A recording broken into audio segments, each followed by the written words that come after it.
ready for an event like no other. Introducing the Redefining 2024 with Young. Happening live at the KSCC Prayer Dome, Ikeja, Lagos on Saturday, the 6th of January 2024. Time, 10 a.m. Theme, Profit Fusion, Igniting Growth for Accelerated Wealth. Don't miss out on the chance to get deep insights from global speakers and industry leaders. Connect with high net worth individuals who share your drive for financial success and redefine your path to success for your business and career. Join us for a day that will shape your future. See you at Redefining 2024 with Young. Get ready for an event like no other. Introducing the Redefining 2024 with... Hi, ladies and gentlemen. Good evening. It's another time at the Pre-Conference Masterclass of the Redefining 24 conference happening live in Mende, Maryland, Ikeja, Lagos, Nigeria in January 2024.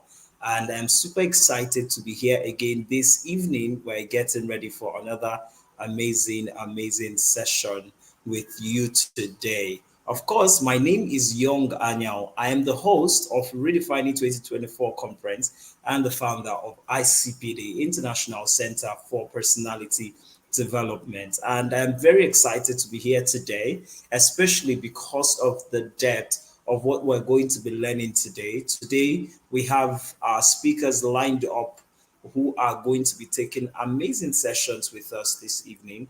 And I can't wait to bring them on board.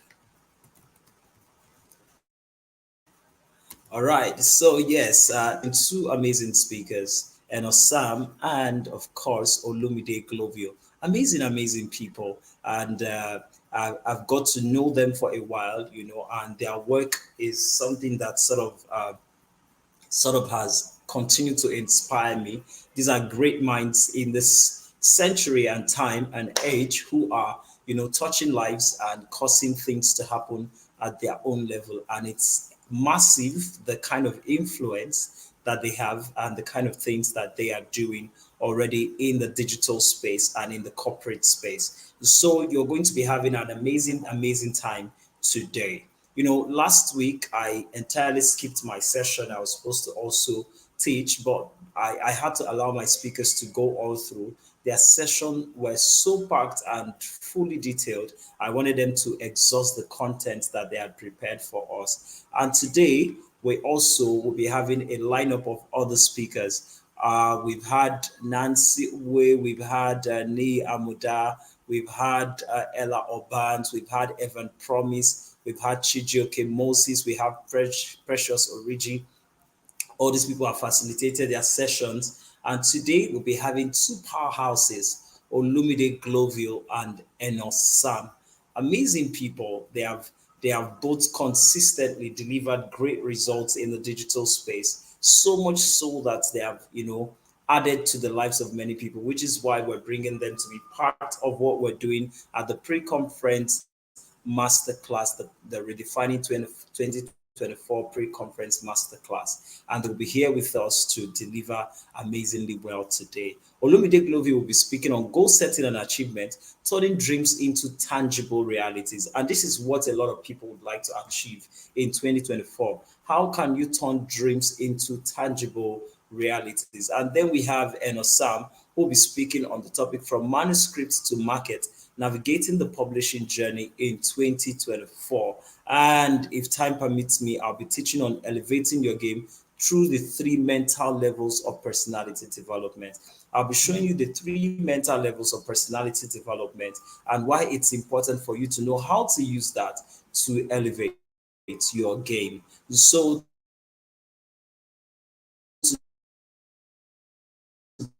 today we'll be having amazing sessions with these speakers, and I promise you this is not a session that you would like to miss for any reason at all. So I urge you to do your best to be a part of this. And yes, I'm also excited to let you know that my other speaker is here. My first speaker for today is here.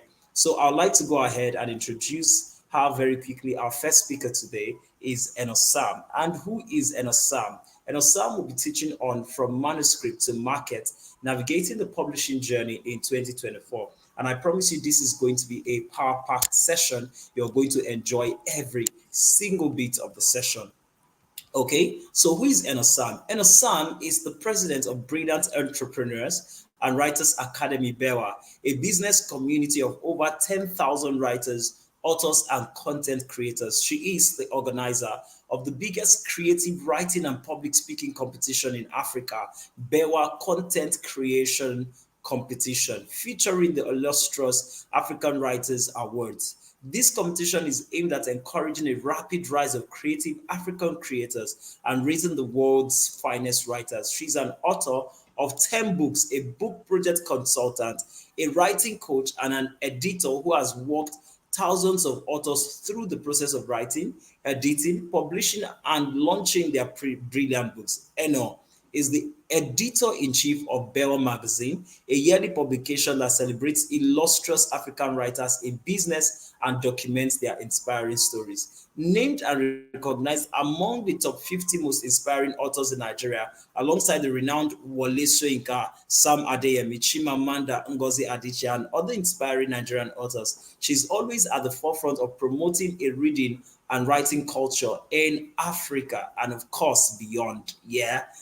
So she has been nominated for several esteemed awards, including Outstanding Female Entrepreneur by the Entrepreneur Africa Awards and Leadership Awards by the Iconic Brand Awards. All right, by the Iconic Brand Awards. Eno is an African change maker passionate about youth empowerment and development. And this has birthed her Let's Talk Youth (LTY) campaign project in commemoration of the International Youth Day. LTY has been converted into a free book to be distributed to over 1 million youths around the world. Ladies and gentlemen, I am pleased to bring on board tonight our amazing speaker, illustrious writer, coach, and author, and a coach to other authors, Enosam. Today she'll be joining the session with just her audio. She has requested to just use her audio, and of course she also has her slides where she'll be using to teach us. Enosam, we're happy to have you here. Good evening, ma. How are you doing today?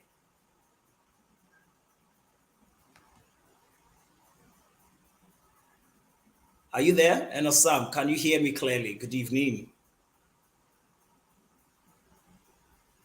Yes, I Hello. can hear you. Can you hear me? Oh, awesome. Yes, I can hear you now. I think it's a complete cycle right now. How are you doing today?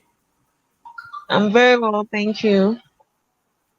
Good to I be want here. to use this opportunity I want to use this opportunity to appreciate you for, giving us your time and choosing to be a part of this, choosing to be a part of this live session to inspire, teach, and help other people to navigate their path in 2024. And I want to say a very big thank you. This means a lot to us. Thank you.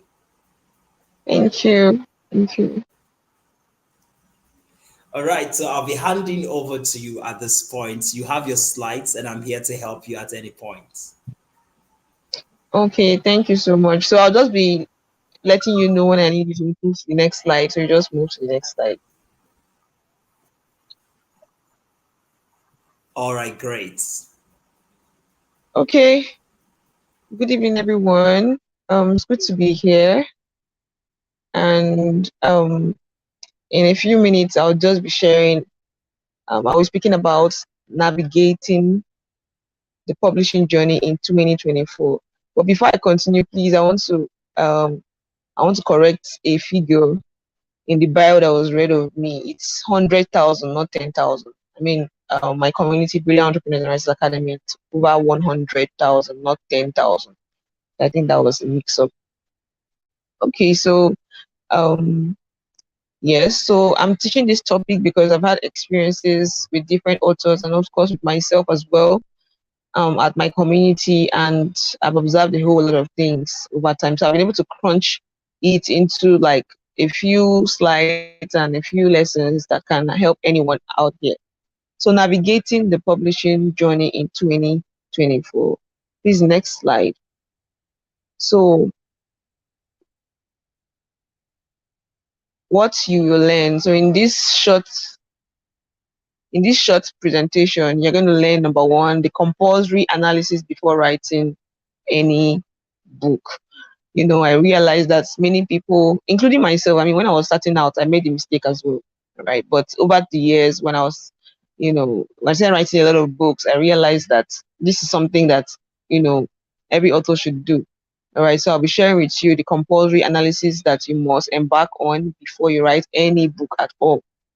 Then I'll share with you book publishing process for legacy-based authors, book publishing process for profit-based authors. So it means there are different categories of authors. I'm going to explain to you what that means, right? And then the final thing is that I'm going to share 6 mistakes to avoid as an author.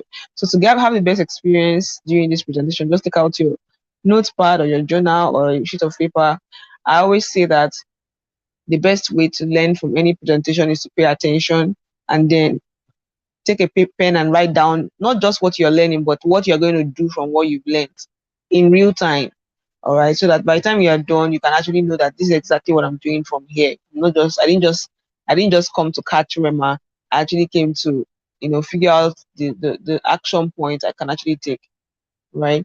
So this is it. I believe you're excited to learn about this. So let's go to the next slide. The next slide, please.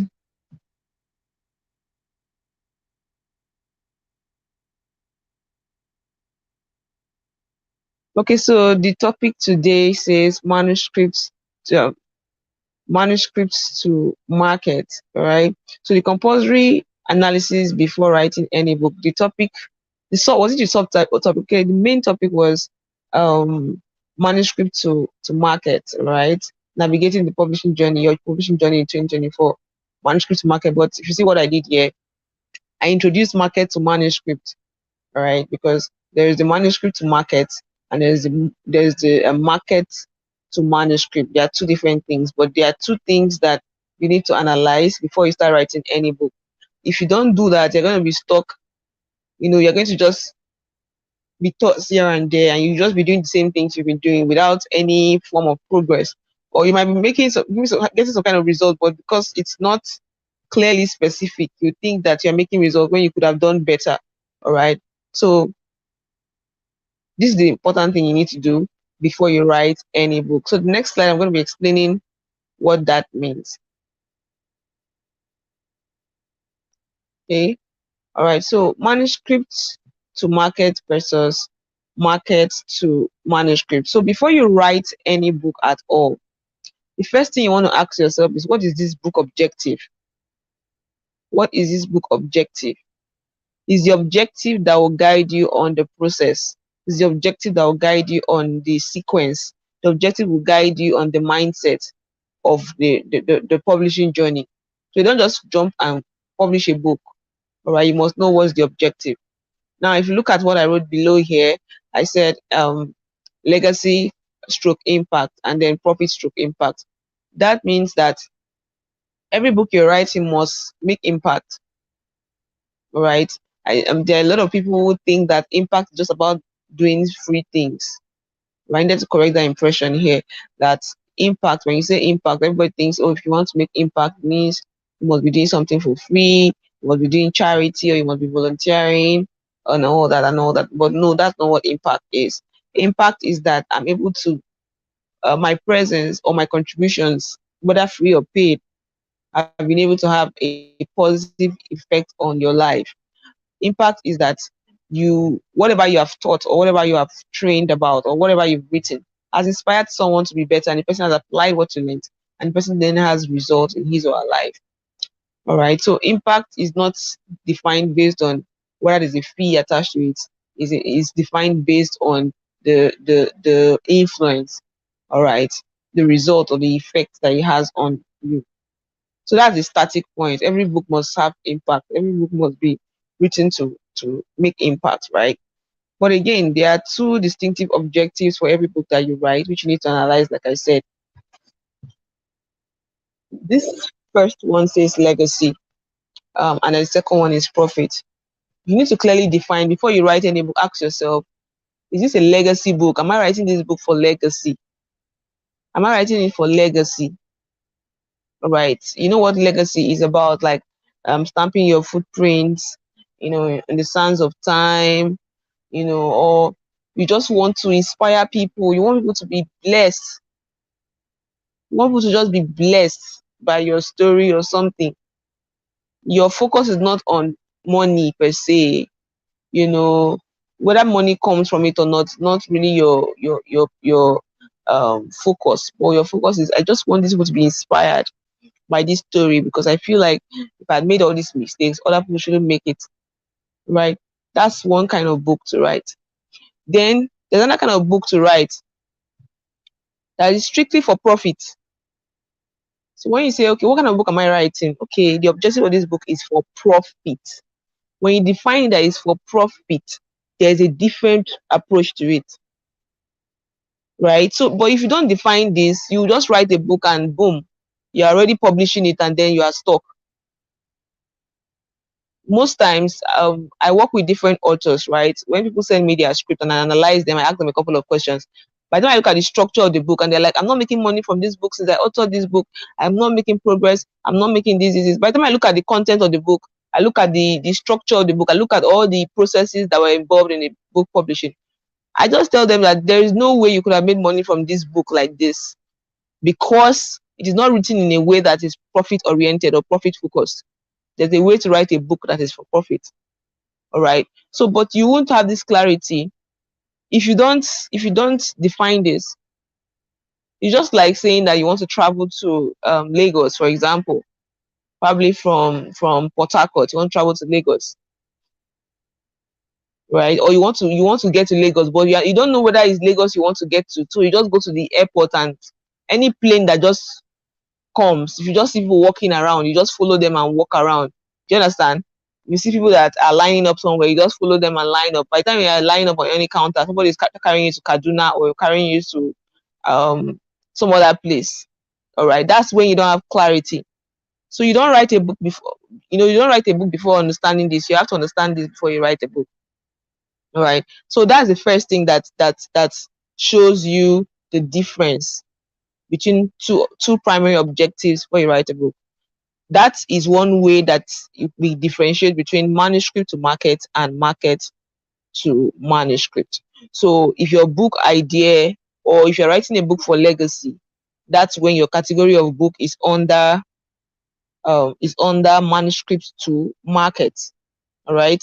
If your book idea is, or your book project has the objective of legacy, then you are doing the manuscript to market kind of book. But if your book is under profit as a goal, then you are under the market to manuscript category. You just have to be clear about this, and you have to think about it very well. And as Christians, I've experienced this. A couple of Christian authors, when you ask them, do you want to make money from this? Oh, let's see how it goes. If God blesses us, it's fine. At the end of the day, they're like, I didn't make money from the book. I'm not happy. I'm like, no, you have to define it clearly. If you know that it's something that you want God to bless you for, do it as legacy at once. So we know that it's for legacy. All right. If you want it for profit, then you're going to go through a different approach. So you have to be very clear. Don't try to like I don't know how to what to use now. Don't try to cover up, like you act like, okay, the word now is, don't try to act like you don't want to make money, but deep down you want to make money. So just define it. All right. Legacy projects, if it's a legacy project, okay, define it. If it's a profit project, define it. So that's one way to differentiate between the manuscript to market and the market to manuscript. Then the second way is your current resources. All right. This is when you decide if you are going to launch the book, launch your book as a printed book or as an ebook. So if you see what I wrote here, I said that you can become an author irrespective of your level. So some people actually complain that I don't have the money to publish my book. I can't do this, I can't do that, and all. And I say everybody has different levels. Everybody is coming from different background, different levels of life. But your level should not stop you from writing a book. Your level should not stop you from publishing a book. So everyone listening to me here belongs to two categories. Either you are a starter and you don't really have the resources, but you are really passionate about becoming an author, or you're already an established person, you already have the funds, you just want to get clarity on how to do that. All right. So if you are just starting out, then you can't be writing legacy book because you need money. Are you seeing the difference? If you're just starting out, you can't be writing legacy book. If you're just starting out and you don't have funds, you can't be focused on printed books. You can't be thinking of how to print your book. Your focus should be how to make money from the books. And the fastest way is through ebook publishing. All right, because the ebook publishing, you can do that at no cost at all. At almost no cost. Let me say almost no cost. In case you have to do a little like design and all that, but at almost no cost. All right, so you need to be clear about this. Am I writing an ebook? Am I doing a printed book? And all that. Okay, so you define it clearly, and that will guide you from the outset. And not just guide you, you understand why you are taking that decision. There's some people that are just writing ebooks because they want to write ebooks. They don't even know why am I taking this decision. All right, I'm taking this decision because I don't have the funds. Like me, when I started out online and when I started out, writing books, I didn't have all the funds. I was just coming out from, looking for a bank job, and I didn't have a bank job, and I was kind of like stuck with my job search. I didn't get the bank job. I always wanted to be a banker and all that. So I didn't have the resources and all that. But I started out, I had to find something to do. I started out teaching in a primary school. Salary was 12,000. I was trying to save the money. The first time I saved the money was to like buy an Android phone. So I didn't even have funds at all. So what I did was that I used my phone to write a couple of books. And it was from the proceeds, the money I got from the process of selling the ebooks that I used to print my book eventually. The money I got from the selling of the books was what I used to print my book eventually. So I understood my level, that at this level, I don't have the money to start doing printed books. So I will focus on that. But by the time I grew up in my career and all that, I now started hosting or launching printed books because I could not afford to print those books. All right. And then I'm at the point where I'm even like writing a legacy book now, legacy book that I'm giving out for free. If you're following me on Facebook, probably have heard about a book called Let's Talk Youth, which is a book I'm going to be distributing to over 1 million youths across Africa and the rest of the world. All right. And it's a legacy book. It's a book for legacy. I'm not even selling it, but it's a proper printed, full-fledged book. So are you seeing that it's just about defining where you are? So why am I explaining all these things? So you won't give an excuse that, oh, this is why I did not write my book because I don't know, I don't have the money, I don't have the funds, or I don't. No matter where you are. So just determine where you are right now. So like I said, it's an active session. Write it on your journal. Where are you right now? Are you in category 1 or 2? Are you under the category where I don't have the funds, but I'm really passionate about this book publishing thing? Write it down. That means you need to write a book for profit. Or you are at the point where, I'm already an established brand, I want to write a legacy book, or something. And this legacy book is actually divided into 2. Actually, legacy book is divided into 2. And it's more pricey. What I mean is that legacy book, in as much as I'm saying that it's not necessarily you're not really interested in making money from it, it can actually also bring you huge money as well, right? Because it's going to be highly priced. Because you don't care whether anybody buys it, you already have your target audience for the book. So it's not about profit per se, but it's about your branding of your brand. Like it's about a representation, a statement of your brand. It can be very highly priced, strictly for those who can pay for it. But your goal is not for many people to buy the book, because that's not your goal, right? Or it can just be a book where it's very cheap, because it wants to inspire people. It's not like the book itself has low quality, but it's really cheap and affordable because you want to impact the world. So those are 2 kinds of categories under that particular category of books. So I hope you understand the concept of manuscripts to market and market to manuscript. If it's a legacy book, it means that you're moving from manuscript to market. And then if it's a profit book, you're moving from market to manuscript. All right. So now the next slide talks about the book publishing process for legacy-based authors. All right. Book publishing process for legacy-based authors. Now, in the last slide, you probably defined if you are writing under legacy or under profit. right? So on this slide, please can I go to that slide for the legacy-based authors?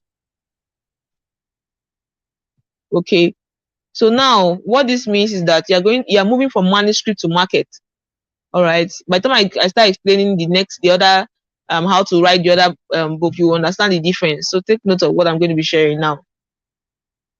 So for legacy-based books, you start with your dream book theme and idea. Now, when you're writing a legacy book, you are free to freestyle. You are free to write what's in your mind. People come to me and they're like, this is the book I want to write, this is the title of the book. When I finish the analysis of this, what kind of book is this? Are you writing for legacy? Is this a profit book? If they tell me it's a profit book, then I'm like, we need to tweak this title. We need to do that. But some people will be like, okay, this is my dream book. I've always wanted to write a book titled this. And I'm like, okay, if you don't mind whether people buy it or not, you're just writing it because you want to make a statement. Fine. So what that means is that you can freestyle on your title and your title, because I mean, by now you should know that a title is what sells a book. It's one of the first things that sells a book. All right. So if you're writing for legacy, a title is not really important, because it's not like you're even, trying to get people to buy the book or something. You're just trying to write something about, you're just trying to make impact and all that. People who want to buy will buy. So that's the first thing you do. What's your book title? What's your book theme? And what's the title? You have to define the theme for the title as well. All right. The theme is like, what's the general concept? What's the general message? Where is it, what perspective is this book going towards? That will now guide you on the title to focus on. Then when you're done with defining the title, of course, the book publishing process. When I say book publishing process, the main part of book publishing is the content itself.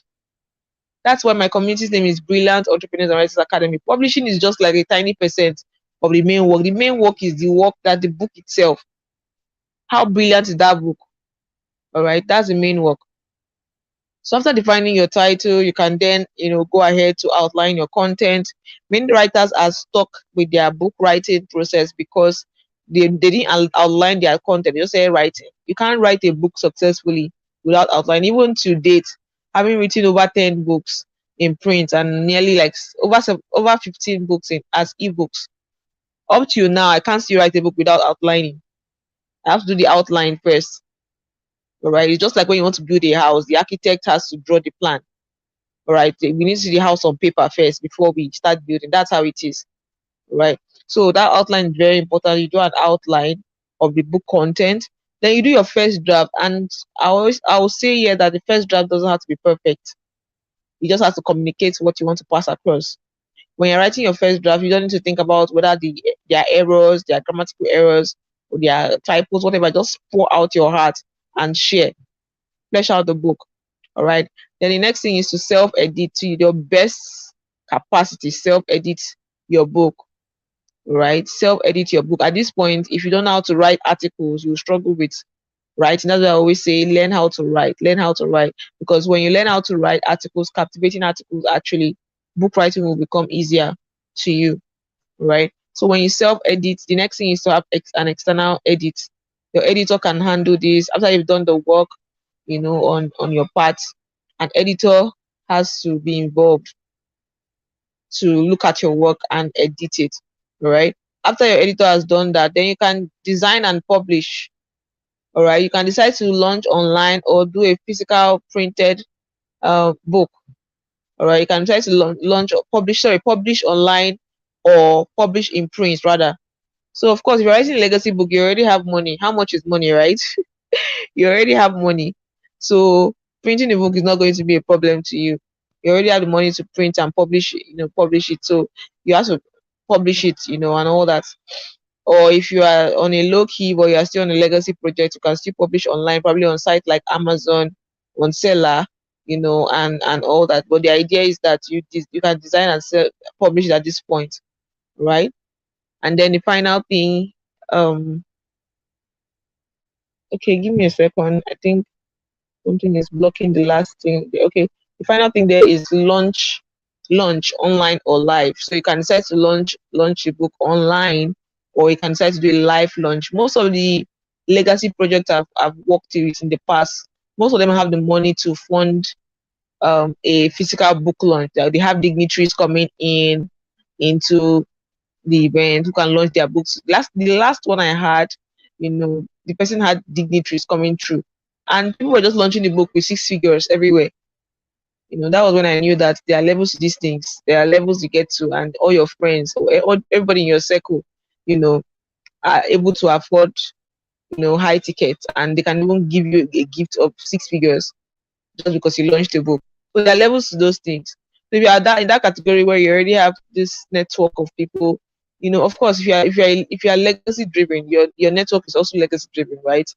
So you can decide to do a physical launch. But of course, I always say that having money is one thing, knowing how to plan an event is another thing.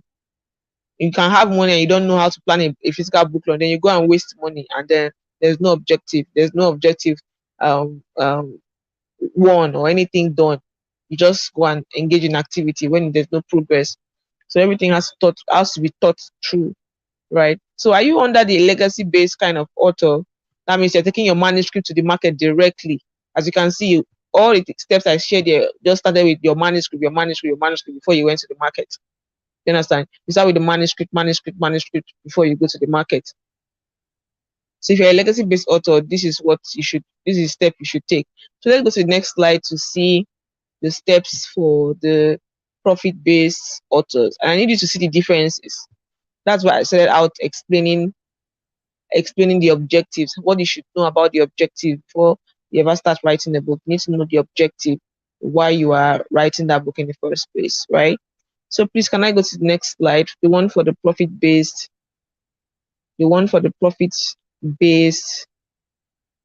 author. All right. So now, if you look at the steps here, you see that they're a bit different from the last slide.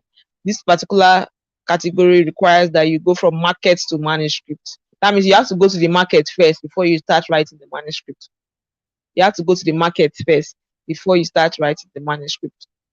That's how to avoid getting losing a lot of money. I've seen a lot of people who write books, they print it and with the hope of trying to making money for it, and then nobody buys the book. And they are like, wow, I've just wasted money. No. Yes, you wasted money because you did not get the right knowledge. Yes, you wasted money because you did not go through the right process. Right. So if you want to launch a book, please go to the next slide. Let me show you something. Sorry, the previous slide rather. The previous slide. Now, if you want to write a book for profits, you can see the first step in this other legacy-based book is your dream book team. You're going straight to your dream book because it's your dream book. You want to give a legacy, so it's your dream book. But if you go to the slide for the profit, please go to the profit slide. Next one. If you go to this profit-based author's book, you see that the first thing there is book idea test. So that your dream book cannot work for profit. Your dream book can only work if you're just doing a legacy project. Your dream book cannot work for profit.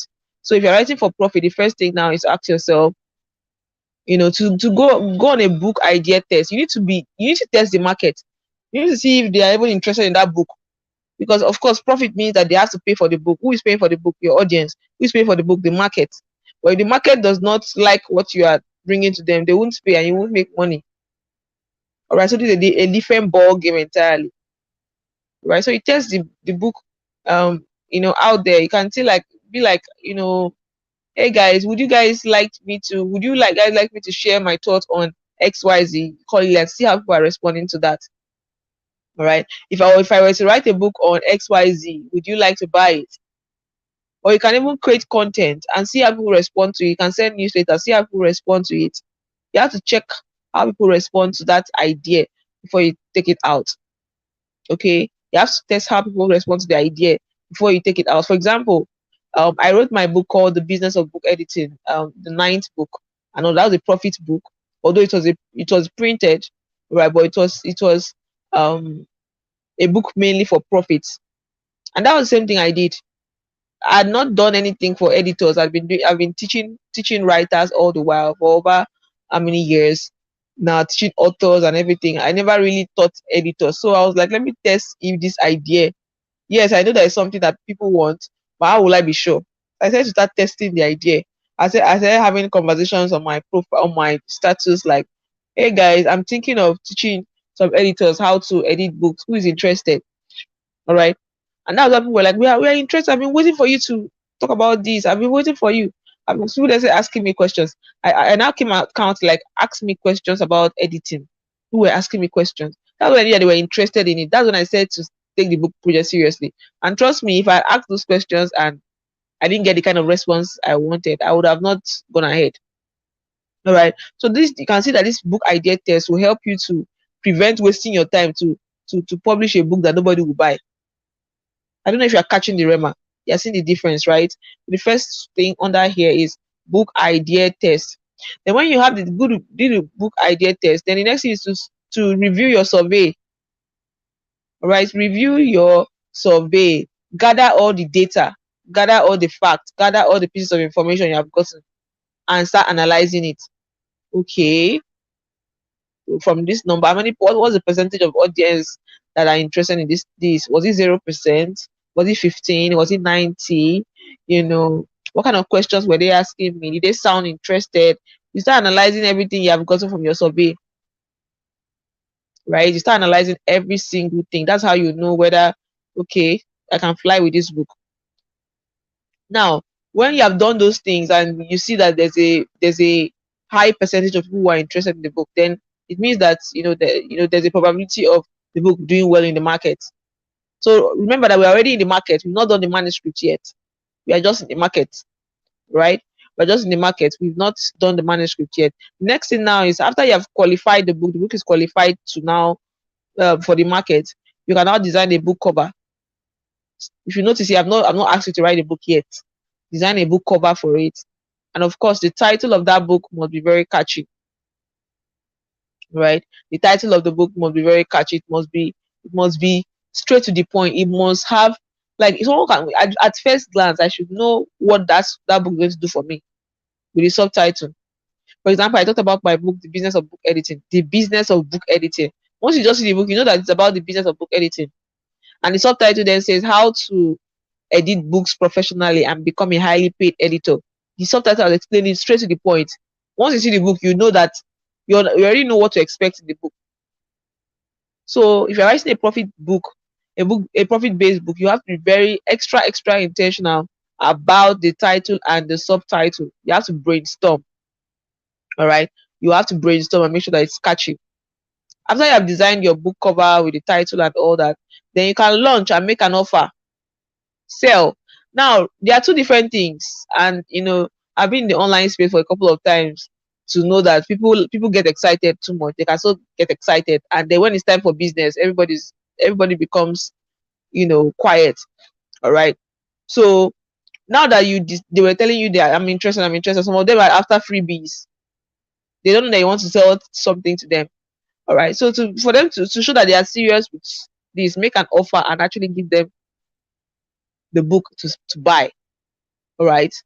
Let them give them an offer to buy the book. All right. You can do a pre-order sale.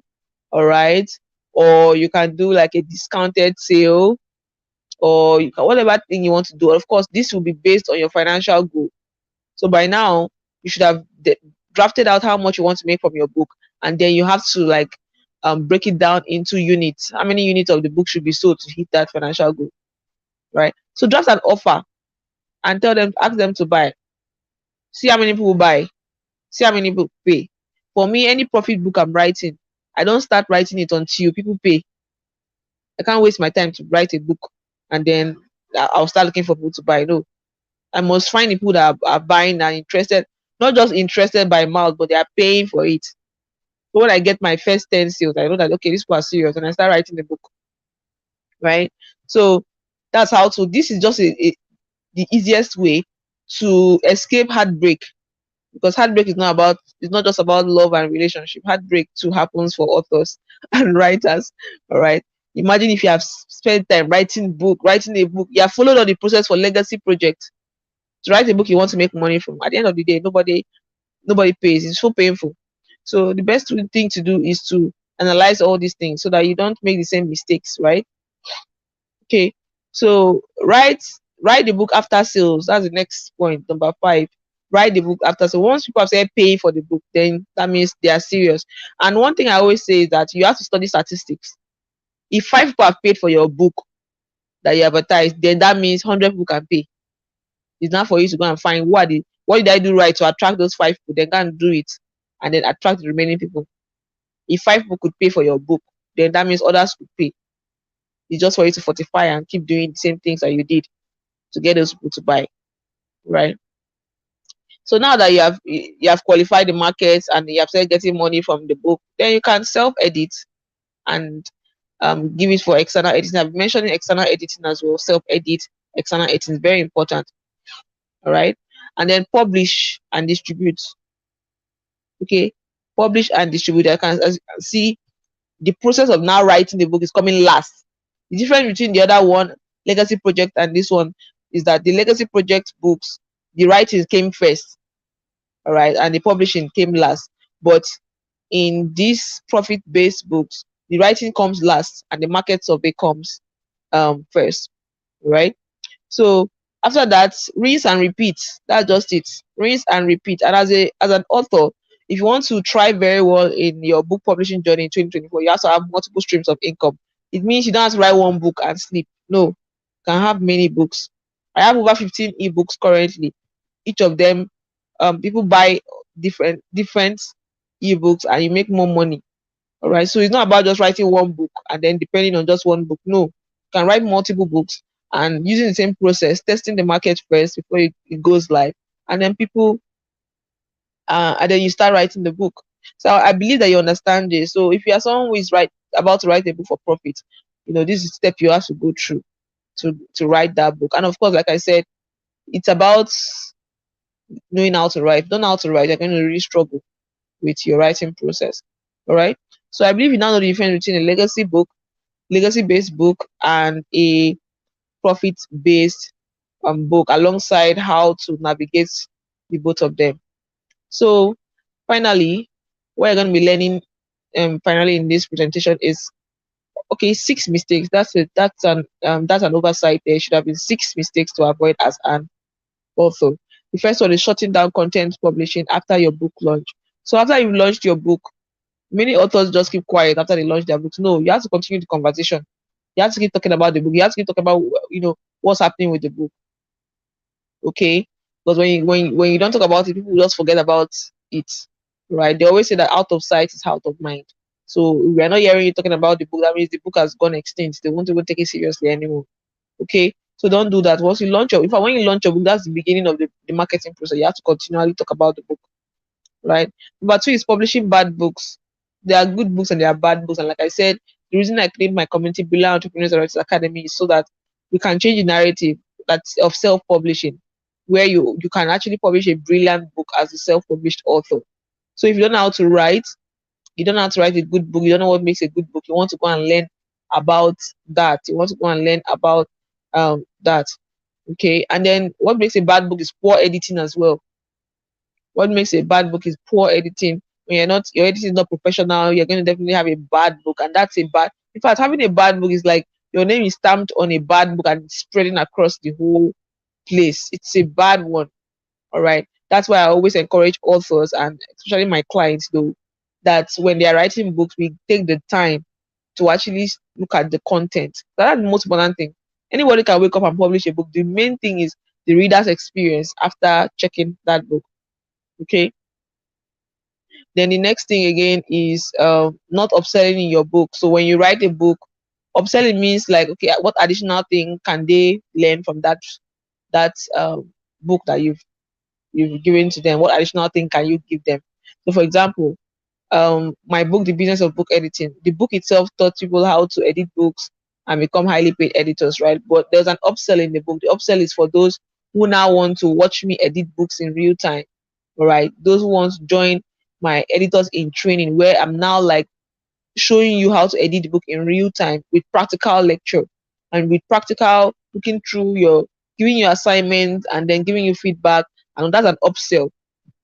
An upsell is like, what more can the reader pay for after reading your book? So you want to have that, right? Like I said, I don't know if I mentioned it, but there are so many mistakes. There are so many mistakes that authors make. But for the sake of this presentation, I just had to compile 6. Okay, all right. Then no bias list. No bias list. Anybody that has bought from you has the potential of buying again. In fact, from my experience, anytime I launch a book, there are some people's names I just know that their names must be there because they always buy my books. They always buy their names are just static there. All right. Why? Because they enjoy my books. So when they buy the first time, once they see me launch and now when they buy again, they're already automatic buyers of my books. And now I have a buyers list for everybody. So if I want to talk to a particular set of people, I already ask myself, okay, who are the people that bought the book around that topic? They're the ones that will more likely be interested in what I'm saying than just random people. So you need to have a buyers list for each of your books so that when you want to have conversations with them, you know what perspective to go because they are already people that are connected to you because of a certain reason, because of a certain book you wrote. So when you write to them about that any topic around that book, it should be easier. All right, it should be easier for them to pay attention to you and probably even buy more stuff from you. Number 5 is aggressive DM marketing. Please, I've seen this a lot, and I don't know what to say. I don't know what to say, but it's really bad. You can't just enter somebody's DM or just slide into someone's DM and just dump your book at them. No conversation, nothing at all, and you expect them to take you seriously. That's wrong, right? So you can't just come aggressively to someone's DM and dump your book and tell them to buy or tell them to share the book. No. You build conversations first before you start asking for favors, or you build conversations first before you start. In fact, you don't even need to DM anybody. Drop your book if they did not join your email list or your newsletter list by themselves. Do not send your books to anybody to buy. Advertise it on your wall. Those who want to see your post will see. Okay, even this there's this feature that came up on Facebook that you can do at followers, right? And to tag all the people that are following you. It became very offensive because everybody's using it, and I mean somebody can get notified that the person is being tagged to something, and by the time the person is going to check, thinking that it's something that relates to him or her, the person is seeing that you are tagging the person to your book launch. How? The person say that the person is interested in you. So you don't want to offend people, you don't want to repel people. So just advertise. Those people that see your work will and like your work, they'll come to you. All right, they'll come to you. So that's just it. You need to learn marketing, um, especially for writers. If you're listening to me here, and I mean, I shared a couple of things. I think I have a book called 150 Things I Badly Want to Tell Writers. It's a book on sales and marketing. I broke tables there. I shared 150 things that you need to know about sales and marketing as a writer. So one of the things that I talked about is aggressive DM marketing. Don't DM anybody without knowing who they are, knowing what.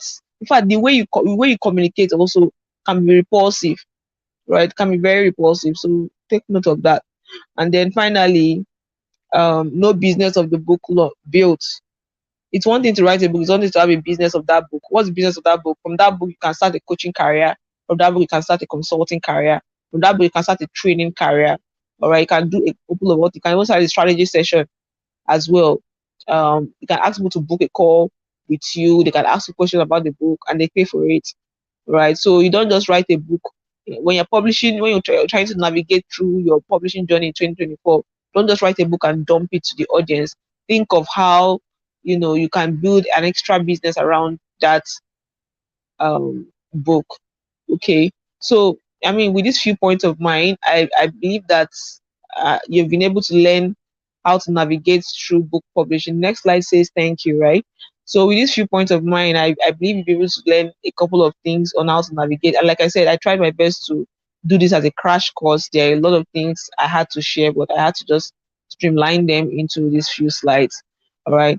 So I believe that you've learned something from this. Of course, I believe that at every slide you are journaling your action-based tasks of what you would do better when you're writing your next book. But this is an overview of how to move from market to manuscript or from manuscript to market and then navigate your book publishing journey in 2024. And of course, I want to congratulate you in advance on your book launch or your book project, and all that. And of course, all the best. So I'm done for now.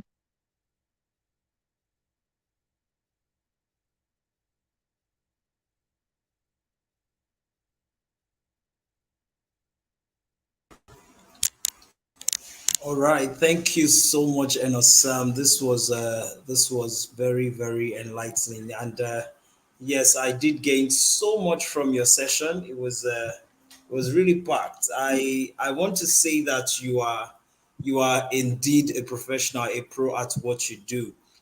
Myself, I took down a lot of notes because I have some books I will be publishing in 2024.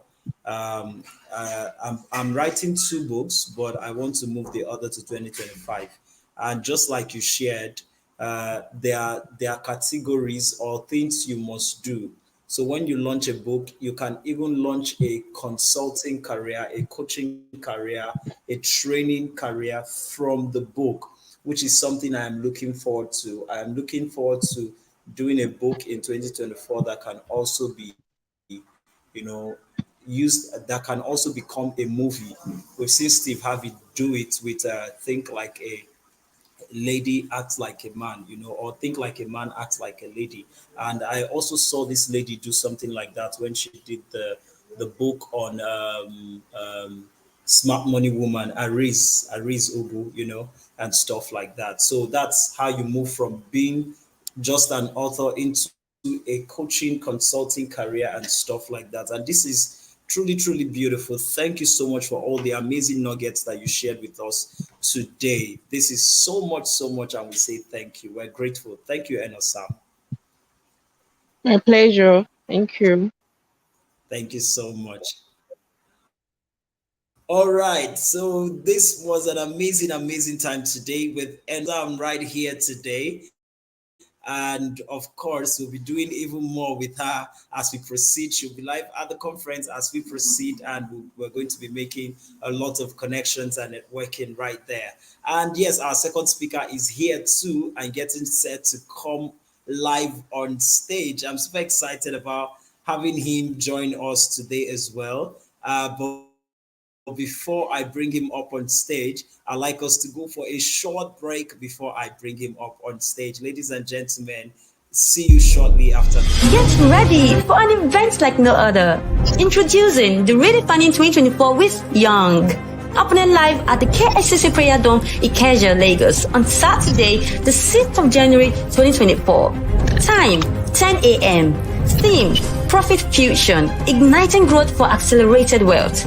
Don't miss out on the chance to get deep insights from global speakers and industry leaders. Connect with high net worth individuals who share your drive for financial success and redefine your path to success for your business and career. Join us for a day that will shape your future. See you at Redefining 2024 with Young. Get ready for an event like no other. Introducing the Redefining 2024 with Young. Happening live at the KSCC Prayer Dome, Ikeja, Lagos on Saturday, the 6th of January 2024. Time, 10 a.m. Theme, Profit Fusion, Igniting Growth for Accelerated Wealth. Don't miss out on the chance to get deep insights from global speakers and industry leaders. Connect with high net worth individuals who share your drive for financial success and redefine your path to success for your business and career. Join us for a day that will shape your future. See you at Redefining 2024 with Young. Get ready for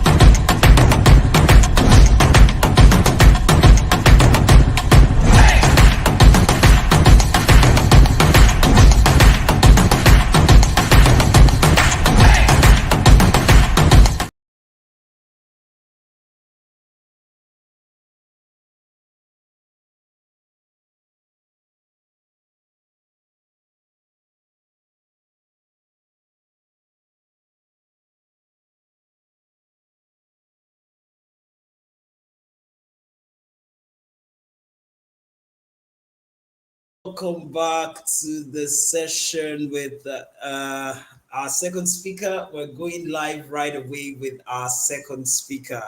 Yes, I'm looking to introduce him shortly. Ladies and gentlemen, we have Olumide GlowVille in the building. Amazing young man who has, continue to touch lives in the social and corporate space. over the years, I've sort of followed his work for a long time and seen all the amazing things that he's doing and how he's consistently navigating his path and journey into, the top echelons of the corporate space. And I am really inspired by what he is doing at the different levels of work that's doing. So today he's also speaking right here at the pre-conference masterclass of Redefining 2024 with Young, and it's going to be an amazing time. Trust me. So I will be introducing him shortly. All right, just a minute. I'm trying to get his profile up here slowly. I don't know why it's doing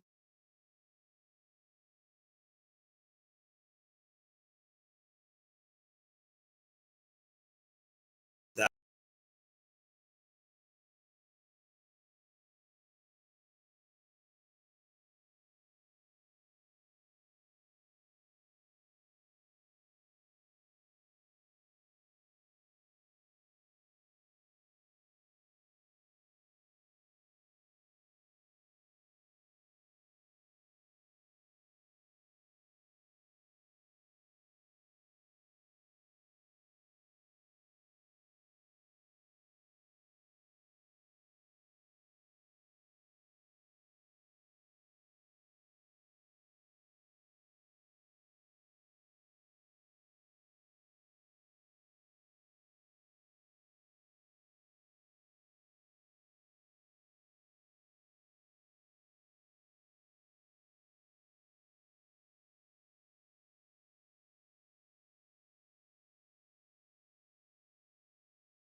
All right, we had a bit of a network glitch. I'm back. Sorry about that. I'm trying to sort this out, and the whole thing just went Nigeria on us. But we're back. Absolutely sorry about that. Okay, so I'll be bringing up on board Olumide GlowVille right now. Sorry about the little delay based on the network out. Please pardon me. All right, so Olumide GlowVille is right here, and I'm super excited to bring him on board. While his profile is loading very slowly, I want to go ahead and bring him up. I don't know why I'm having this challenge this evening. All right, so notwithstanding, Olumide GlowVille will be speaking on the topic.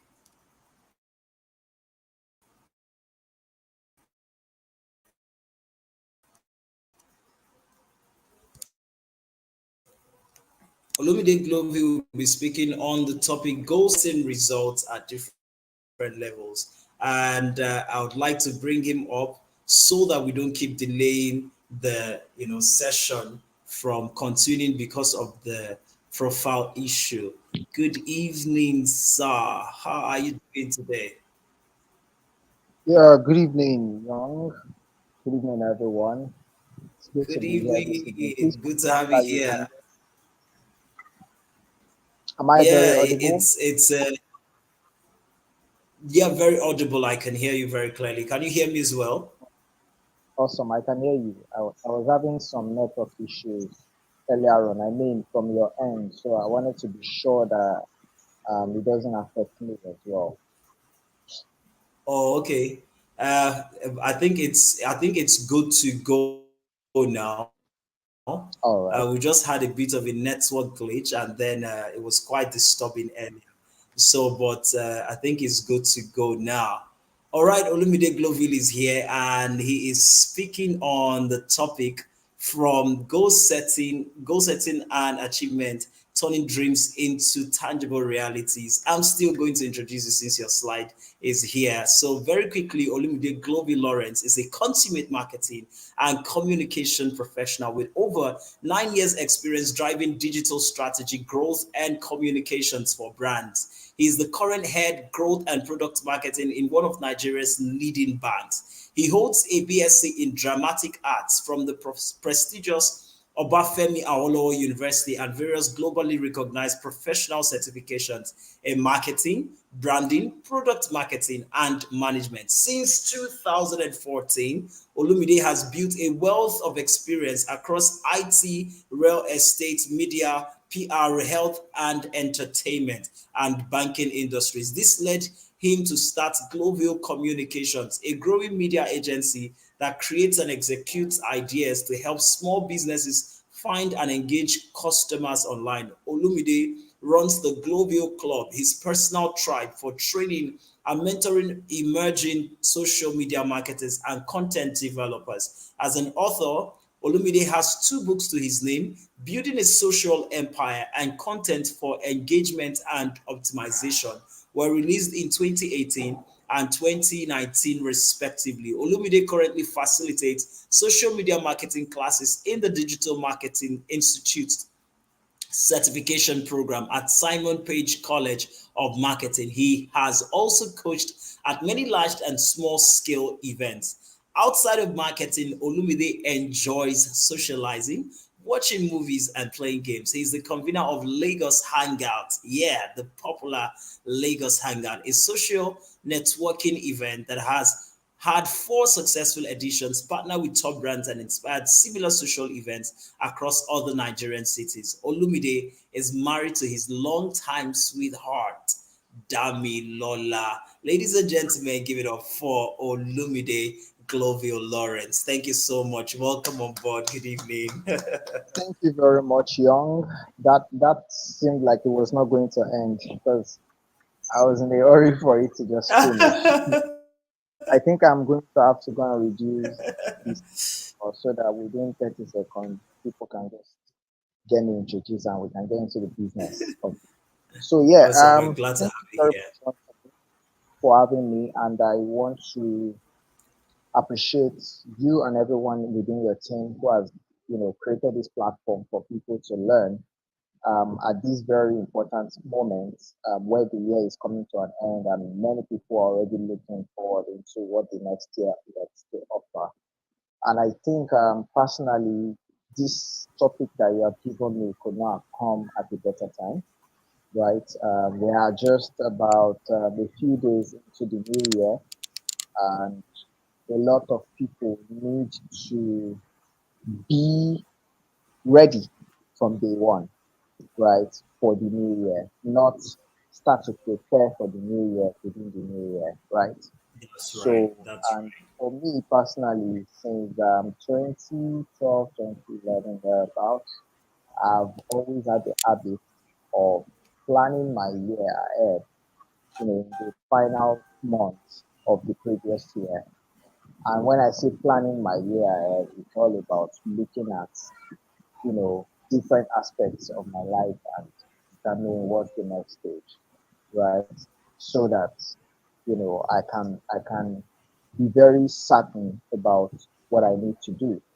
And I'm glad that tonight I get to talk about this, both from a personal perspective and also from a general perspective of different things I've learned over the years, different things I've seen work for other people, and even things I'm still going to be practicing on my own, right? So tonight it's about me talking to people how I feel they can become high performers and even talking to myself in the process, right?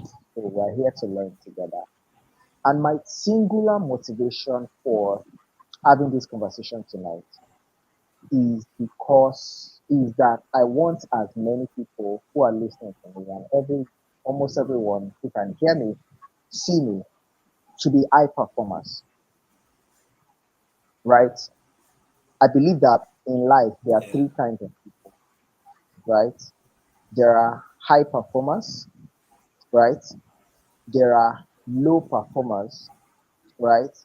And there are people who are just winging it. High performers are people who go for big goals and they try to reach it, right? And they don't stop there. Once they reach a goal, they set another goal and they keep setting and they keep setting. Looking at somebody like Olumide today, right? He did not become who we know him to be in 1 year, right? If you have read his story, you realize that he became a bank manager at a very young age. He was not even 30 by the time he became a bank manager. That is not something that happens to people just by walking by the side of the road.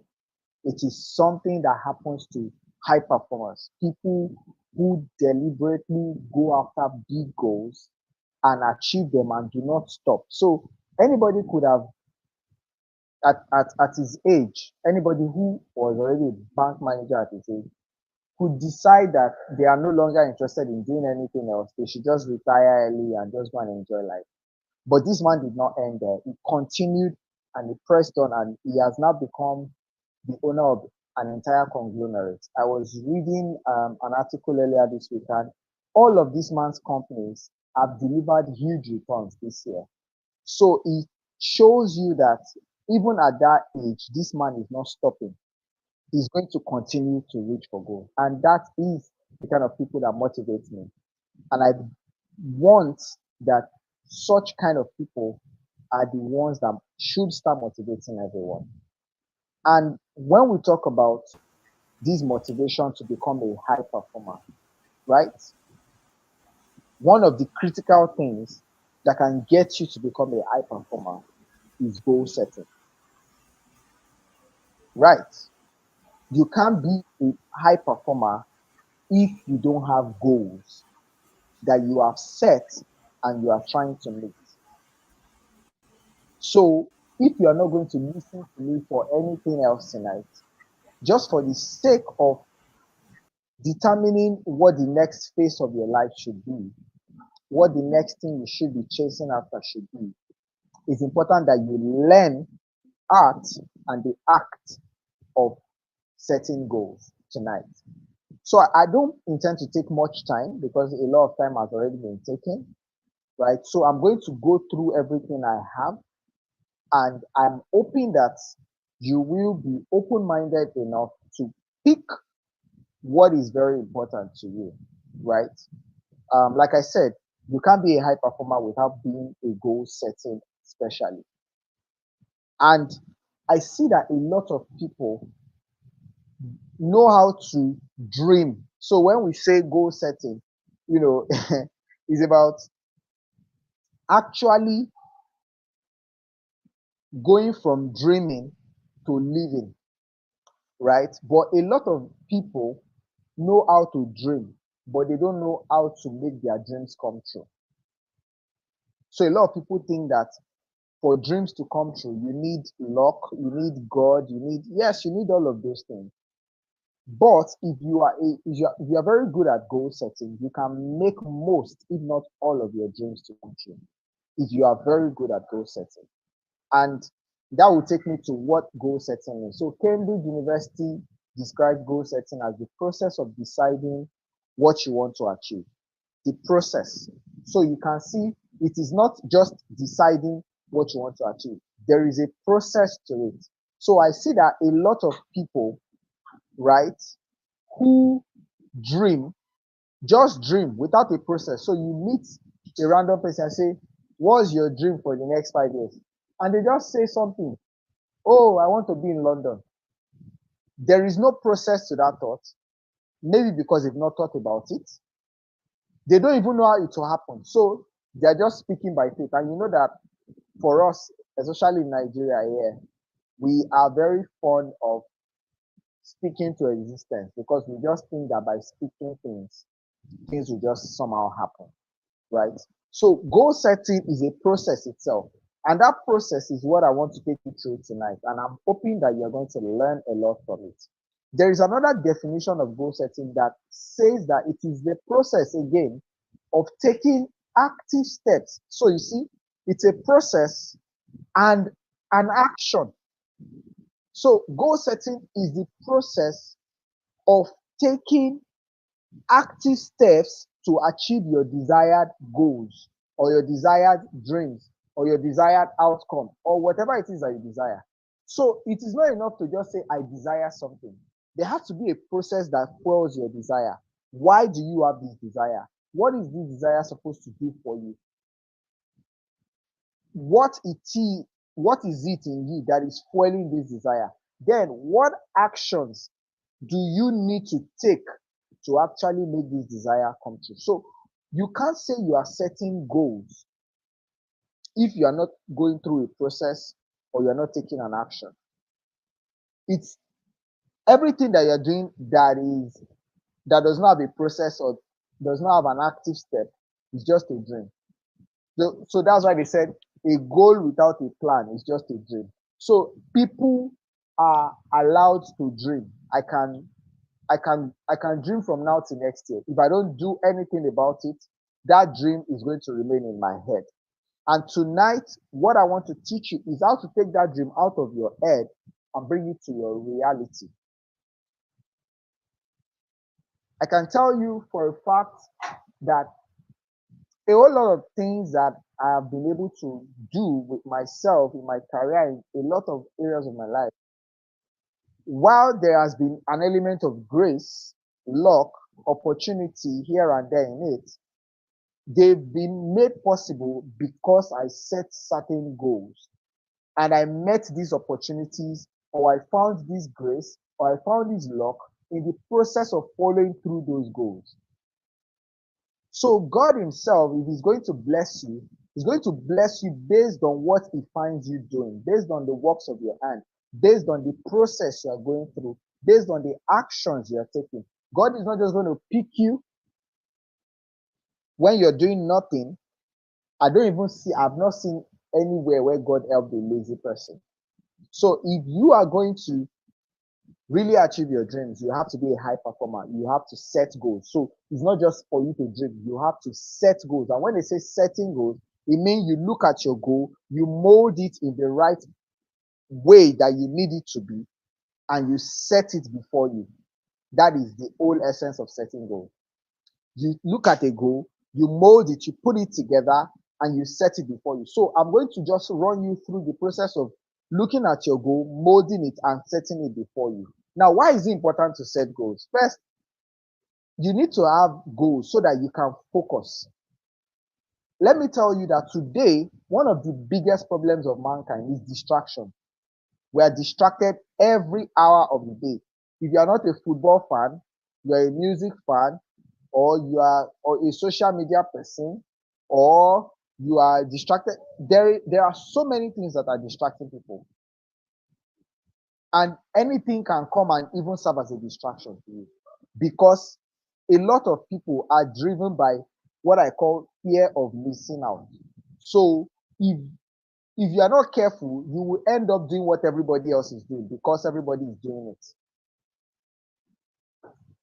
If you don't have your own personal goals, you will end up doing what every other person is doing. If you don't have your own personal goal, you will end up using your own time to help other people meet their goals. So when you have a goal, it helps you to focus. And that's why I said goal setting is a process of looking at your goals, molding it, and setting it before you, looking at that goal. It helps you to focus and it puts your attention on the important things. So every day you're going to wake up and different things are going to come in front of you. You must be at alert every time to be able to determine what is important for me and what is not important for me. And most of the things that is going to determine what is important for you are the goals that you have set. So if you have not set any goals, you are going to end up doing a lot of things that you think are important, but they are not important.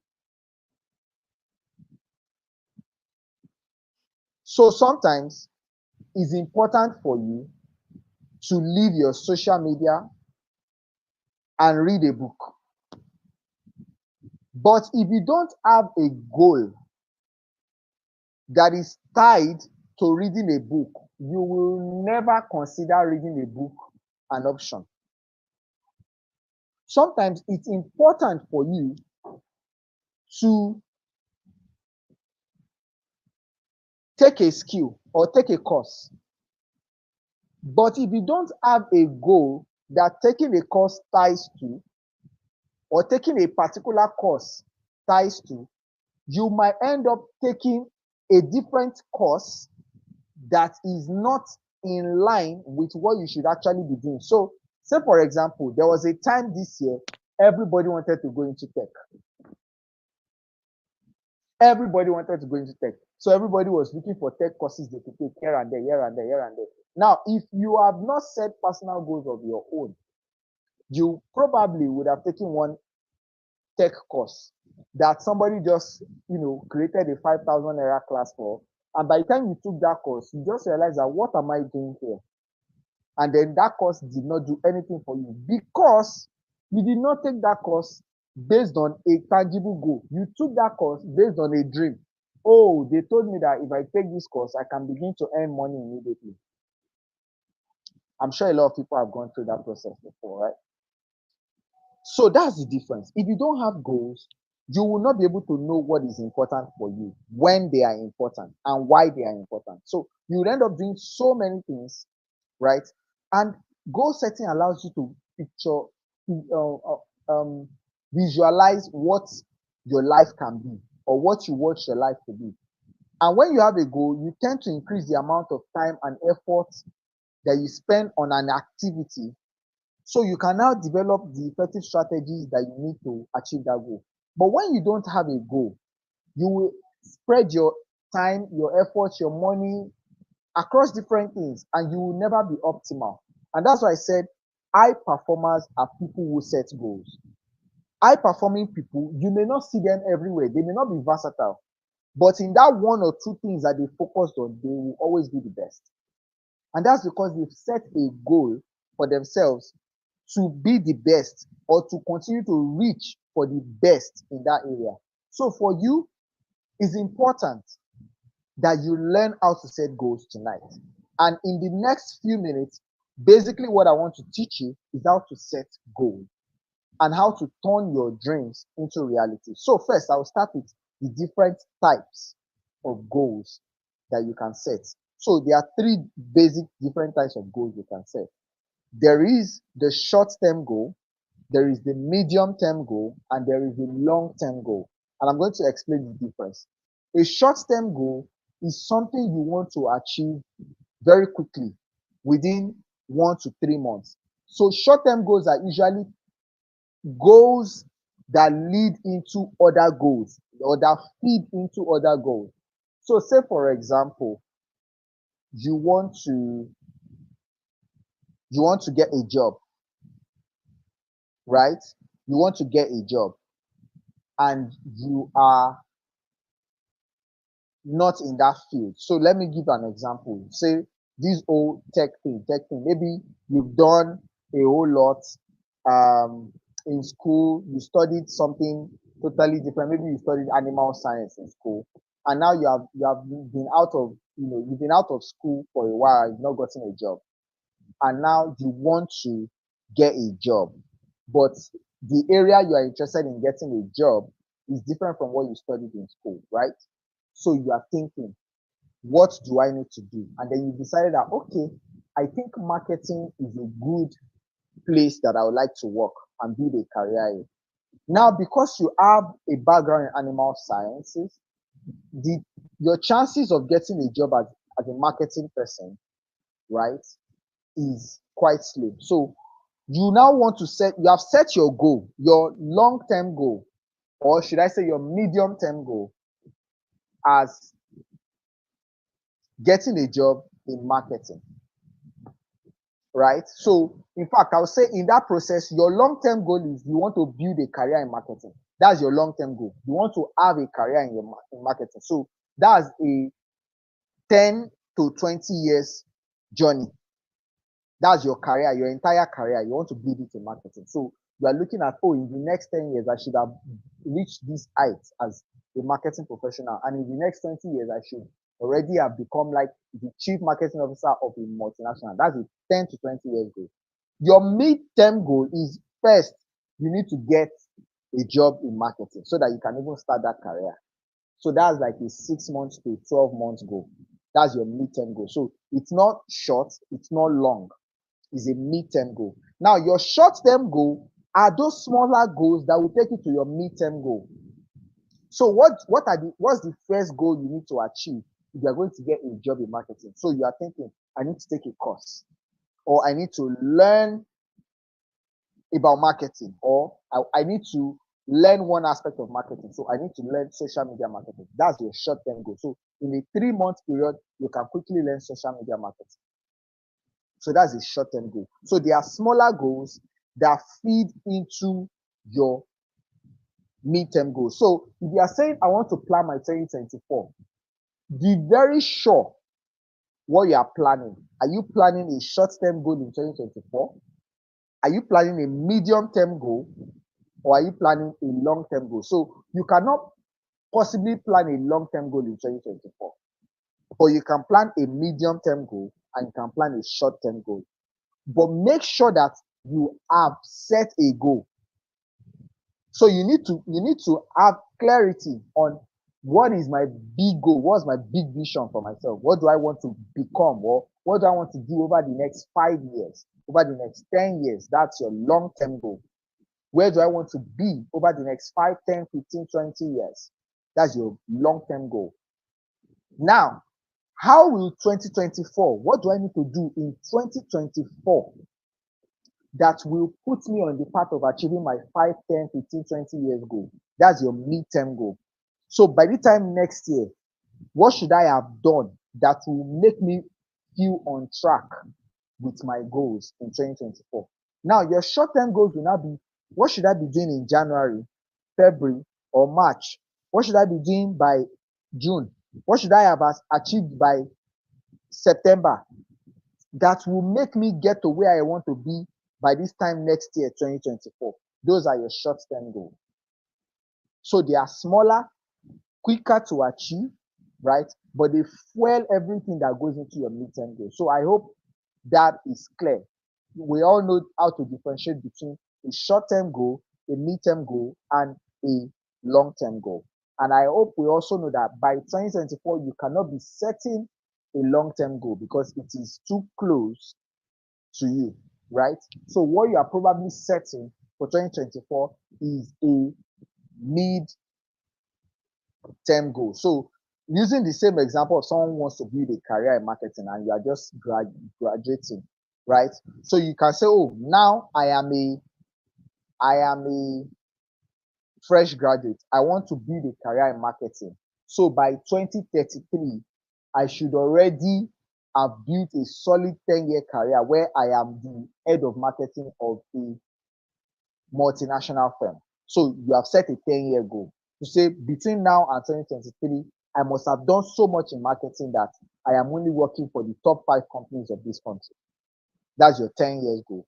Now in 2024, it means that by this time next year, I must have gotten a job in marketing. I must be in my first year as a marketing professional. So that's your midterm goal. So what do I now need to start doing from January? So do I need to start taking courses? Do I need to start looking for certifications? Do I need to start consuming a lot of YouTube? Should I find a mentor? Should I join network groups of marketers? Those are small plans and they are goals, basically. So you can say, oh, I need to find a marketing mentor. That's your next goal. That's a goal on its own. You can say, oh, I need to read at least 3 marketing books before the end of next year. That's another goal. You get? I need to have gotten at least 3 certifications in marketing, short courses in marketing by the end of 2024. That's another goal. You get? So you can see how short-term goals are different from mid-term goals and how they are different from long-term goals. Now, I need to also let you know that there are different kinds of goals you can set. You can set goals at any level, personal level. So based on your life, what do you want to do? Oh, do you need to lose weight? Do you need to get married? Do you need to start going to church? build a relationship with God? Do you need to have children? Do you need to stop smoking? Personal goals, whatever it is that takes your life forward. You can also set career goals, right? To say, oh, there is a promotion that will be due next year. I want to make sure I give my best to meeting all my targets so I can gain that promotion. That is a career goal. You can say, oh, by this time next year, I want to transition it from product marketing to product management, right? That's a career goal. You get career goals are anything that moves your career forward. Family goals, business goals, academic goals. For what I always advise people, right, is that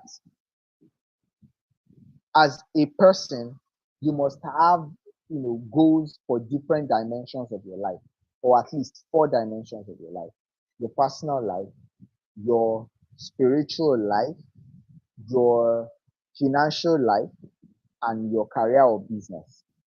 You must have, at least in 4 verticals.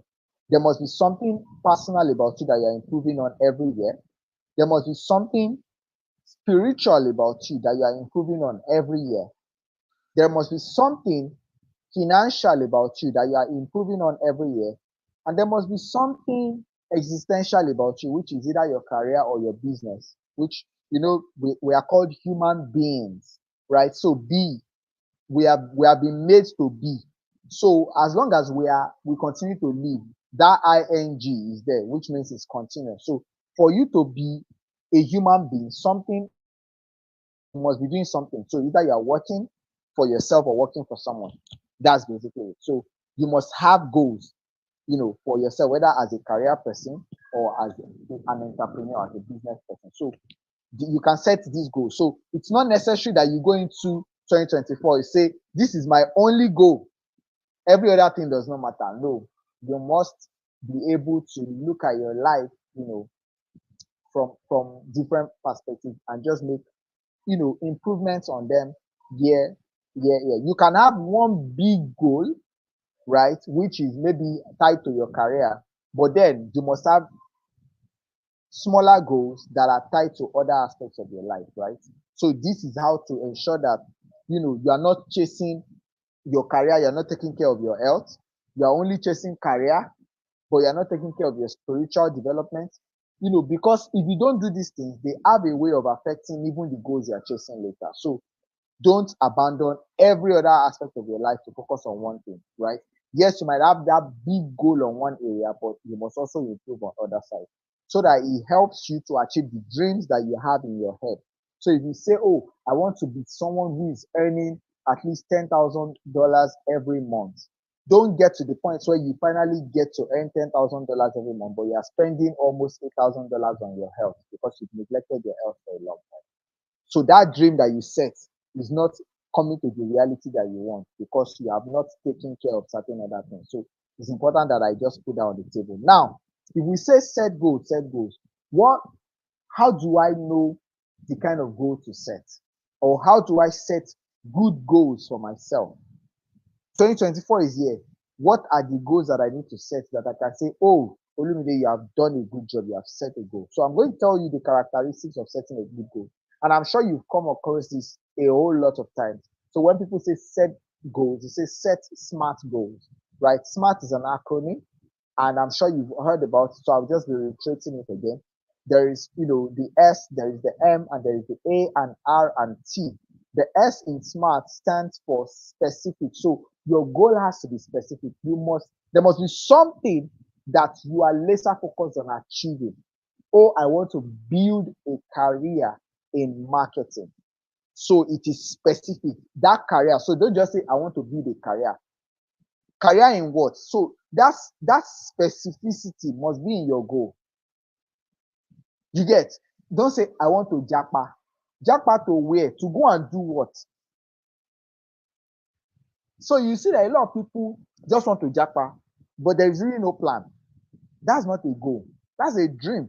So your dream came true, but what are you now doing with the dream? So for your goal to be really, really noteworthy, it has to be specific. You must be very sure what you are doing. So don't just say, I want to become a doctor. Yes, but what exactly is the aspect of doctoring that you want to become? Because there are general practice doctors, there are dentists, there are opticians, there are obstetrician, I've been waiting and they call them different types of medicine fields. So you have to be specific, very clear, right? Second is that your goal has to be measurable. It means that when I look at this goal, I should be able to tell myself how far I have come to say, oh, I have achieved this goal. So you don't want to achieve the goal partially. You must be able to measure that, oh, I have fully achieved this goal. So there must be a way to measure it, to say, okay, this has been fully achieved. And what will help you know that you have fully achieved it? And that's where the whole, taking active steps comes into play. So you know the active steps that are required to achieve that goal. So you measure where you are. So if there are 10 active steps to achieve the specific goal you have achieved, if you are still on 8, know that you have not achieved the goal. If you are still on 9, know that you have not achieved the goal. So it's measurable. Then the A stands for achievable, meaning that this goal, right, that you have set for yourself, given the resources, given the time, given the effort that you have or that you will potentially have, you can actually achieve it. So imagine somebody who has not trained as a doctor, who has not gone to school and does not have plans to go to school, saying he wants to become a doctor. That kind of goal cannot be achieved. At best, you'll be a quack doctor, right? So based on the resources you have or the resources you will potentially have, your goals have to be achievable, right? So for me now, I can say, oh, next year, I want to be as rich as Dangote. Is it achievable or is it possible? Maybe yes. Is it achievable? Maybe yes. But is it achievable next year? It's possibly no. Do you understand? So by the time you look at your goal, look at everything that surrounds it. You have to make sure that this goal is actually achievable. You are not putting too much pressure on yourself. You are not asking for what is not possible. You are not doing too much. So your goal has to be achievable. Then R means it is realistic. It means you are not asking for things that are not even possible in the first place. That your goal is actually realistic. You have to be real. You have to be true to yourself to say, am I really capable of achieving this goal? Right? Is this goal actually even relevant to what I actually need for my life? Right? So it's very, very important that you are thinking about it such that your goals and your life vision are not at loggerheads. And then the last bit is time bound. There is no goal if there is no time to it. You have to give yourself a deadline. You have to give yourself a timeline. So that's why you see that the best kind of goals, that's why you see people say things like Vision 2020, Vision 2030, right? Because there has to be a time that you have set that by this time, I should have done this. By May, by January, by 2024, by 4 o'clock, I must have done this. It has to be time bound. And by the time you put all of this together, knowing that your goal is specific, knowing that it is measurable, knowing that it is achievable, knowing that it is realistic and relevant, and knowing that I can do all of this within this time frame. Once you have all of that, then you have set a goal. So let me give you an example, just like I mentioned earlier on. When I say, oh, I want to have built a career in marketing by 2033, right? So it means that my goal is specific. I want to build a career in marketing. It's specific. I don't want to build a career in tech. I don't want to build a career in nursing. I don't want to build a career in engineering. I want to build a career in marketing. It's specific. Now, is it measurable? When I say building a career, it means that I must have gone through all of the stages of working as a marketer to be at the top of my career. So if by 2034, I am still a middle manager person in marketing, I have not built a career. I have only just maintained, a trajectory. I can't say I have built a career. So when I say build a career, it means you have climbed from the very lowest end of the ladder. You have climbed that career ladder to the very top. Do you understand? So it is measurable. So if I am not at the top by a certain time, it means I have not achieved that goal. Right? Now, is it achievable? Absolutely. You can build a career in a field in 10 years. It's achievable. Is it relevant or is it realistic? Of course. I need to have a career so that I can build a legacy, so I can sustain myself, I can make money, I can build a family. It is very important. Now, is it time bound? Of course, I have 10 years. So I'm going to come back after 10 years to analyze, have I achieved this goal? How well have I achieved this goal? What are the lessons to learn and all of that? So that's how to set smart goals, right? And then at mid level again to say, oh, by December of 2024, I must have my first job as a marketer. So you can see that that is another goal that has all the elements. It is specific. I must have my first job as a marketer. So it is not I must have my first job as a salesperson. It's not I must have my first job as a what do they call them? As an engineer. No. Remember, I'm trying to build a career in marketing. So it means that by 2024, I must have my first job as a marketer. So either as a social media marketer or as anything in marketing, I must have my first job in that place. So it's specific. It's also measurable, right? So if I don't have a job, if I've not gone for interviews, if I've not gotten an offer, if I've not started the job, I have not, I have not met my goal. So it's measurable, it's achievable as well, right? It's realistic because it is connected to my long-term goal. And it's time bound. I have between now and the end of next year to achieve it.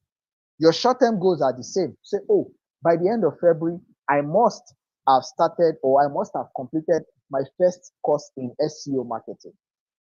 It's the same thing. So I'm just teaching you this so you can know how to set goals. Now, basically, I believe that by now, I should be rounding up.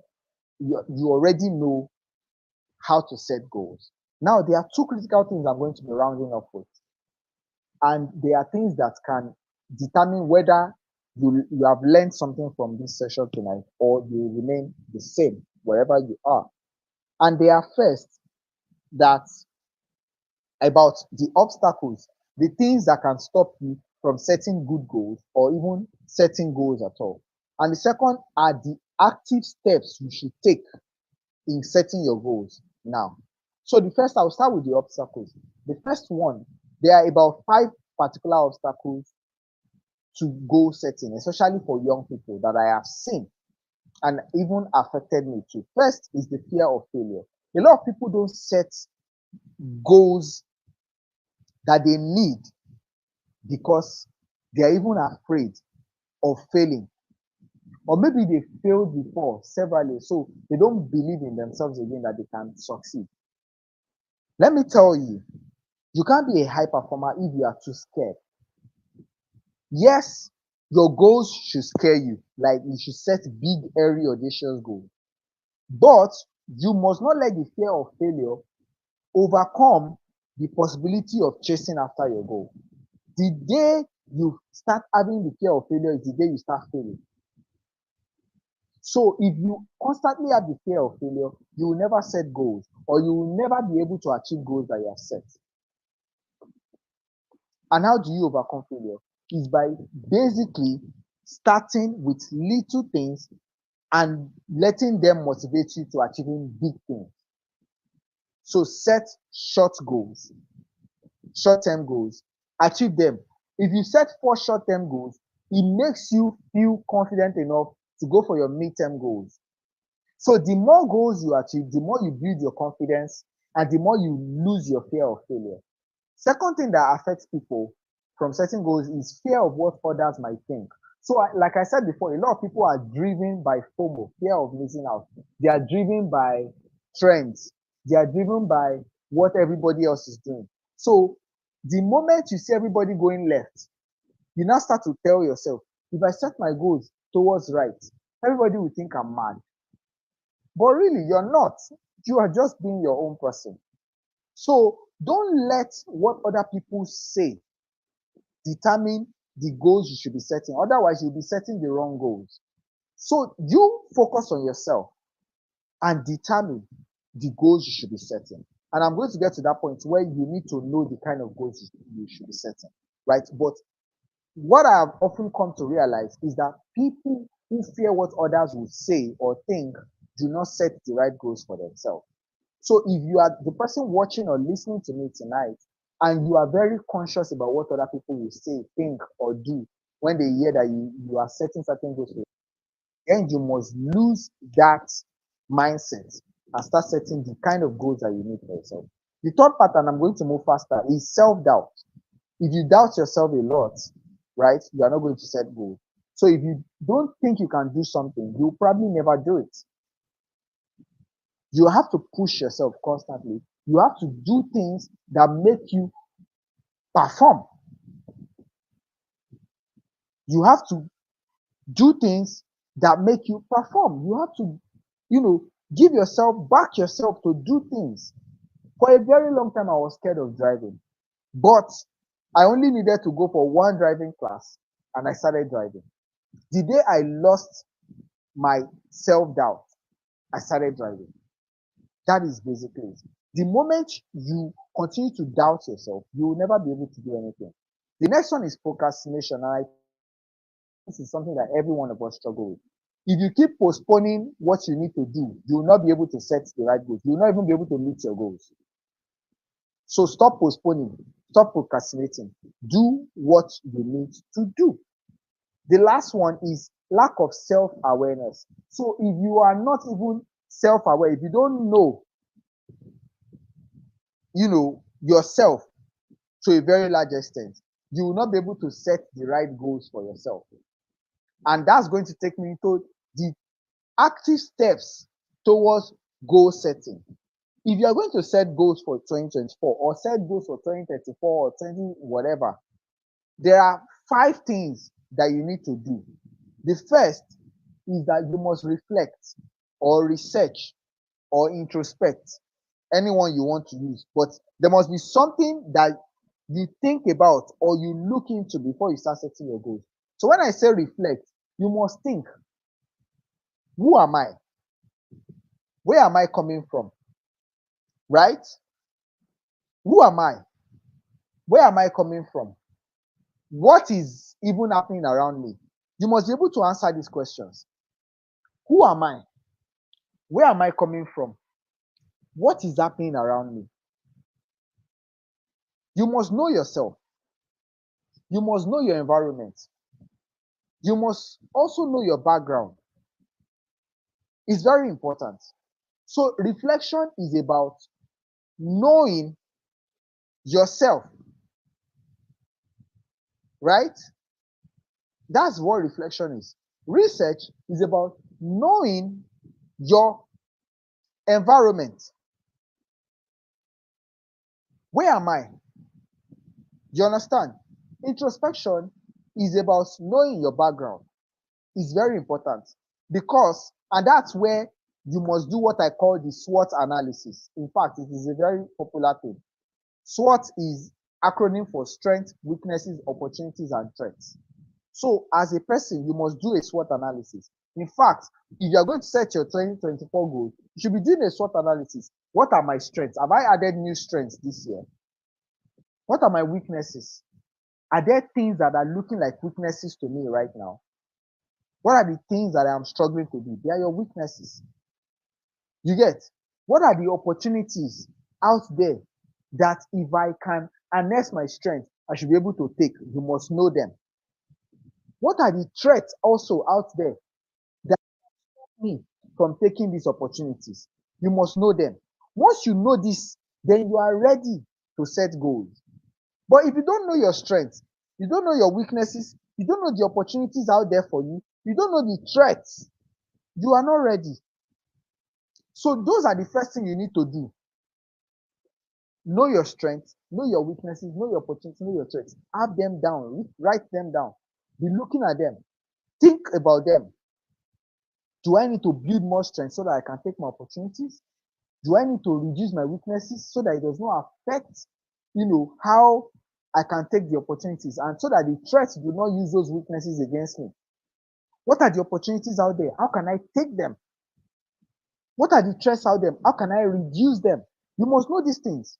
Then the next stage, which is step 2, is when you have now done this, you can now think, okay, in taking these opportunities, where do I want to be?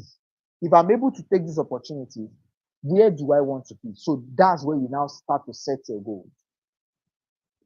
That's where you now start to determine the outcome that you want for yourself based on your strengths, based on your weaknesses, based on the opportunities out there, and based on the threats. What are the outcomes I want for myself? That's when you now write down these goals. Say, oh, I've looked at it. This is what I want to do for the next 5 years of my life. If I can do this, then I am good. Then the next thing is you make them smart, which is to make them specific. These goals that you have written, they can start as a dream, but you need to make them smart. So you need to make them specific, make them measurable, make them achievable, make them realistic, and make them time bound. So make them smart. Don't just say, oh, because I have thought about my strengths, weaknesses, and opportunities, I need to japa. Oh, I need to japa. Once I can japa, don't just japa. Make smart goals for your japa. How long do you have? What do you need to do? What is the specific thing you will do when you get there? You must make those plans. So it is when you are making them smart that it will now be clear what your action plan will be. So that's your next step. You must now create what we call an action plan that helps you to achieve these goals. And the process of creating an action plan is by now breaking your goals down into short-term goals, mid-term goals, and long-term goals. So that your goal that you wrote at the first time is the long-term goal. So you now, by creating an action plan, you now be able to break it down into short-term and mid-term. So what are the things I need to be doing in the next couple of months so that I can get to the mid-term goal that by the time I now combine all my mid-term goals together, it takes me into the long-term goal. So you need to create an action plan. And then the final thing in that process is that as you have created this action plan, you now need to be monitoring yourself every month. So how far am I in achieving this goal? How many goals, how many of my short-term goals can I tick off? How many of my mid-term goals have I taken off? What is delaying me achieving these goals? You must monitor yourself. So it's not enough to set a goal for January and by February you're saying, well, I didn't meet it. Well, we move. We go again. The way people say, don't just throw it away. You need to monitor, you need to measure yourself, and you need to redefine it. So if you need to shift the goals, if you need to readjust, if you need to do anything, move faster, move slower, you know immediately. And that's where a lot of people fail. They don't monitor, or they don't monitor until it is too late. So you need to be accountable like that, accountable to yourself. And that's why I said people who are very good at setting goals are high performers because they are always monitoring. They've set the right goals, they are executing, and they are monitoring that, oh, I am actually on track. Because if you don't monitor, you might have left track and not know. And this is on that note that I will bring this to an end. And I'm hoping, right, that with everything I've shared today, you leave here and from tomorrow, you start planning your 2024 goals better and looking at your long-term goals and setting them aright. Thank you very much. Well, thank you so much, Olumide GlowVille. This was completely packed. I enjoyed every bit of the session. This was so packed. You took your time to take it one step at a time. Thank you so much. This is a lot put together. Thank you. And also thank you for your time. Thank you for being very exhaustive with your topic and using practical examples that are very much relatable, very easy, very relatable, very simple words, and they are very apt. Thank you so much. We appreciate you. Namaste. Thank Namaste. you. Thank you Thank so much. All right, thank that's for Olumide's session tonight. Thank you so much for joining us today. This has been an amazing, amazing time with our speakers, Olumide, GlowVille, and Enosam. We've had an amazing time today. And yes, all the sessions are recorded because we want to be able to give you access to replays for all the sessions. And yes, you are live at the Pre-Conference Masterclass for Redefining 2024 conference. This has been an amazing, amazing, amazing time today. So we still have other speakers that will be coming on board and will be speaking as we wrap up the Pre-Conference Masterclass from next week. We have Chris Chukwunyere and Barinaada Alex-Iheanacho. This is going to be a packed session. You don't want to miss it for any reason. So we look forward to you being a part of this and maximizing the knowledge, the experience, the exposure you get from all of this. And of course, we're giving a special invite to all our pre-conference masterclass speakers to be live at the conference. So it's going to be nice. It's going to be an opportunity for us to all have a great time together, networking, learning together, and yes, meeting amazing people. So it's going to be a gathering of some of the finest minds in the city of Lagos at the Redefining 2024 conference. You surely want to be there, right? We're counting down to the date. A big announcement is coming soon in the coming week. Let's look forward to the announcement and make this a reality. All right. So thank you so much for today's session. We're wrapping it up. We're calling it a day at this point. And to wrap it up, I'd like us to again go on a short break as we would usually do. Thank you so much for joining us today. We look forward to seeing you again next week. Thank you for your time and being a part of the session. Get ready for an event like no other. Introducing the Redefining 2024 with Young.